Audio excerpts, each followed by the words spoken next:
ከለውጡ በፊት የፈተና ጊዜያትን አሳልፋ የነበረችው ድሬዳዋ ከተማ አሁን ላይ በሰላምና ጸጥታዋ አዲስ መልክ ይዛለች። ትላንትን በጽናት አልፋ ዛሬ ላይ ለሌሎች የሀገራችን ከተሞች የሰላም ተምሳሌት መሆን ችላለች። ከለውጥ በፊት ድሬዳዋም በጣም መናቃትነት በጣም በርካታ አሮጊቶች፣ ሽማግሌዎች ከቤት የማይወጡበት አልፎም ደግሞ ከተማውን ለቀው የወጡበት ድሬዳዋ በጸጥታ ችግር ስትታመስ የነበረበት ጸጥታ ችግር መታመሱ ለማህበረሰቡ ብቻ ሳይሆን ለኛ ተቋም አመራርና አባላትም ራስ ምታት የሆነበት እነዛ ችግሮችን አሁን ሙሉ ለሙሉ ተቀርፈው ዛሬ ላይ ድሬዳዋ ፍጹም ሰላም ነች። ሰላም ለመሆኑ የሰሩ አካላቶችን ማመስገን መቻል አለብን። በተለይ ክቡር ከንቲባና ክቡር ኮሚሽነር ለዚህ ሰላም ዋጋ ከፍለዋል። ቀንና ሌሊት የባላትና የረፍት ቀን ሳይሉ ሰርተዋል።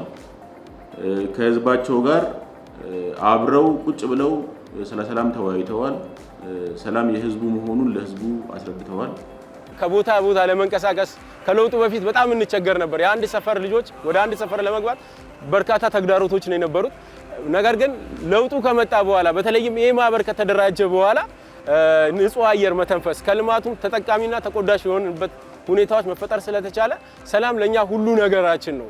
ስለ ሰላም ጉዳይ ለዚህ ወጣት መንገር በጣም ከባድ ነው። ሁሉም የሚያውቀውና የተረዳው ለሰላሙ ደግሞ ዘብ የቆመ ወጣት ናቸው። አሁን ላይ የድሬዳዋ ሰላም በጸጥታ አካላትና በነዋሪዋ መካከል ባለው ጠንካራ የማህበረሰብ አቀፍ ፖሊሳዊ አገልግሎት የተገነባ ነው። የከተማዋ ፖሊስ አመራርና አባላት ከህዝቡ ጋር በየደረጃው በቅንጅት ይሰራሉ። ችግሮች ከመፈጠራቸው በፊት ደግሞ እንደዚህ ማህበረሰባችንን በየቀኑ እየሰበሰብን ስለ ወንጀል አስከፊነት ከረንትሊ ያሉ በቀጠናው ላይ ያሉ የወንጀል ስጋቶች ምንድናቸው የሚለውን ከማህበረሰባችን ጋር በመወያየት የሳራ ሞዴል እቅድ በማውጣት ህዝቡን በማሳመን የማታ ሮንድ ጭምር በማውጣት ማታ እንግዲህ ማህበረሰባችን እስከ ምሽቱ 6 ሰዓት ድረስ ከፖሊስ ጋር በጋራ ሆኖ የሮንድ ጥበቃ የሚወጣበት ነው። እሱም የሆነ ለውጥ ያመጣንበትና ማህበረሰቡ ይበልጥ ፖሊስ የኔ ነው የሚል አመለካከት እንዲፈጠር የተደረገበት ፖሊስም ደግሞ በዚህ ሳይኩራራ ለማህበረሰቡ ፈጣን ምላሽ እየሰጠ ያለበትና በዚህ አገልግሎታችን ማህበረሰባችን እርካታውን በየጊዜ እየገለጸ ያለበት ሁኔታ ነው። በዚህም በፖሊስ አገልግሎት የምንኮራበት ደረጃ ላይ ደርሰናል። በድሬዳዋ ከተማ አስተዳደር የሚንቀሳቀሱ የታክሲ ማህበራት በተለይም በሌሊት ክፍለ ጊዜ አገልግሎት የሚሰጡ ወጣቶች ሌሊቱ የኛ ነው በሚል መርህ ከፖሊስ ጋር በመተባበር እያከናወኑት ያለው የወንጀል መከላከል ስራ በከተማዋ አስተማማኝ ሰላም እንዲሰፍን ትልቅ አስተዋጽኦ ማበርከቱ ይነገራል። የታክሲ ማህበራቶቹን በተለይ ደግሞ የሌሊት አሽከርካሪዎችን ለሌሊቱ የኛ ነው በሚል መሪ ቃል ሌሊቱን የሚጠብቁበት ለሌሊቱ ጥበቃ ደግሞ ራሳቸውን አጋፍጠው የሚሰጡበት ድሬዳዋ ፍጹም ሰላም እንድትሆን ደግሞ የሚሰሩበት ሌሊት ተፈጥሯል። ምክንያቱም ሌሊቱን ከምሽቱ 3 ሰዓት ጀምሮ እስከ ጠዋት 12 ሰዓት ድረስ እነሱ ነው የሚሰሩት። ማታ ላይ የትኛውንም ወንጀል ተጋፍጠው ይይዛሉ፣ ጥቆማ ይሰጣሉ፣ ፍርድ ቤት ቀርበውም ጭምር ይመሰክራሉ። በዚህም ሌሊት ላይ የሚፈጸሙ ወንጀሎች 100% ቀርተዋል በሚል ደረጃ የደረስንበት ሁኔታ ያለው የድሬዳዋ የሌሊት ታክሲ ማህበር ከተደራጀ ወደ 6 ዓመት ገደማ ነው። ስንደራጅ እንግዲህ ዋነኛ ዓላማው ድሬዳዋን ቀንና ማታ ህይወት ያላት ከተማ የማድረግ ዓላማ አንግቦ ነው የተደራጀው። ከዚህም ሌላ ደግሞ በተጨማሪ ሌላኛው ዓላማ ማህበረሰቡ ቀንና ማታ በሰላም በነፃነት የሚንቀሳቀስባትን ከተማ ለመፍጠር ታልሞ የተደራጀ ነው። የሌሊቱ ክፍለ ጊዜ ወንጀለኞች ተደብቀው ህገወጥ ተግባራትን ለመፈጸም የሚመርጡት ቢሆንም የሌሊት ታክሲ አሽከርካሪዎቹ ይህንን ሁኔታ በመቀየር የህዝብ ዓይንና ጆሮ በመሆን የከተማዋን የምሽት ደህንነት ይጠብቃሉ። የሚያጋጥሙ ችግሮች ግን ሲኖር ደግሞ ኢሚዲየትሊ ተከታትለው ወዲያውኑ ወደ ፖሊስ ጣቢያ በመውሰድ የመመስከርና ወደ ፍርድ ቤት ቀርቦም እንደዚሁ ደግሞ ያንን በዛ ባጠፉት ጥፋት በወንጀል ሊጠየቁ የማድረግ ስራዎች በከፍተኛ ሁኔታ እየተሰራ ነው ያለው። ይሄ እንግዲህ ወጣቱ ላይ በተሰራው ፖሊስ ወጣቱ ላይ በሰራው ጠንካራ ስራ ነው ተብሎ ነው የሚታሰበው። ሌላ እንግዲህ እያንዳንዱ ወጣት በየሰፈሩ በየመንደሩ በኮሚኒቲ እንዲሁም ደግሞ በወንጀል መከላከል ስራ ላይ ተሳታፊ እንዲሆኑ የማድረግ ስራዎች ሰርተዋል። እኛ ፎካል ፐርሰን አለን በየወረዳው ላይ በየጣቢያዎች ላይ ይሄንን ለሊቱ ታክሲ እንቅስቃሴ ላይ ምንም አይነት መረጃ ሲደርሳቸው ቶሎ ፊድባክ የሚሰጡ ፎካል ፐርሰን በየእንትኑ ላይ በየጣቢያው ላይ ይሄን ጉዳይ የሚከታተሉ ትኩረት ሰጥተው ከሌሊት ታክሲ የሚመጣውን መረጃ ትኩረት ሰጥተው የሚቀበሉና ያንን ቶሎ ተፈጻሚ ለማድረግ የሚንቀሳቀሱ የፖሊስ አባልና አመራሮች አሉ። ለነሱ ነው ሪፖርት የምናደርገው። ወጣቶቹ በሌሊቱ የስራ እንቅስቃሴያቸው ወቅት የሚያጋጥማቸውን ማንኛውንም አጠራጣሪ የወንጀል ስጋቶችን ወዲያውኑ ለጸጥታ አካላት ጥቆማ በመስጠት ወንጀል ሳይፈጸም አስቀድመው በማክሸፍ ግንባር ቀደም ሚና ይጫወታሉ። ወጣቱ ሙሉ ለሙሉ ከፖሊስ ጋር ሆኖ ከተማውን እየጠበቀ ያለበት ሁኔታና ከተማውን ለጠላት አሳልፎ ላለመስጠት ወይም ደግሞ በተለያዩ የወንጀል ድርጊቶች ውስጥ ባለመሳተፍ ከተማውን እየጠበቀ ያለበት ሁኔታ ነው ያለው። በዚህም አመርቂ ስራዎች ተሰርተዋል። የጸጥታ አካሉን የማገዝ ስራ ነው ፎከስ ተደርጎ የተደራጀው።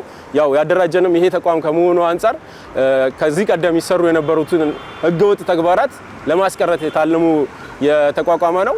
ይሄም ደግሞ ከተደራጀ በኋላ ድሬዳዋ ቀንና ማታ ህይወት ያላት ከተማ ማድረግ ተችሏል። በጣም በርካታ ህገወጥ ተግባራት የሚሰሩት ሰው ዕቃ ቢሰርቅ የተለያዩ ነገሮች ተግባር ቢፈጽሙ በተሽከርካሪ ነው የሚንቀሳቀሱትና ያንን ማስቀረት የተቻለበት ሁኔታ ነው ያለው። አሽከርካሪዎቹ ወንጀለኞችን አሳልፈው በመስጠትና ለፖሊስ አባላት አስፈላጊውን ድጋፍ ሁሉ በማድረግ የህዝብ ደጀን መሆናቸውን በተግባር ያረጋግጣሉ።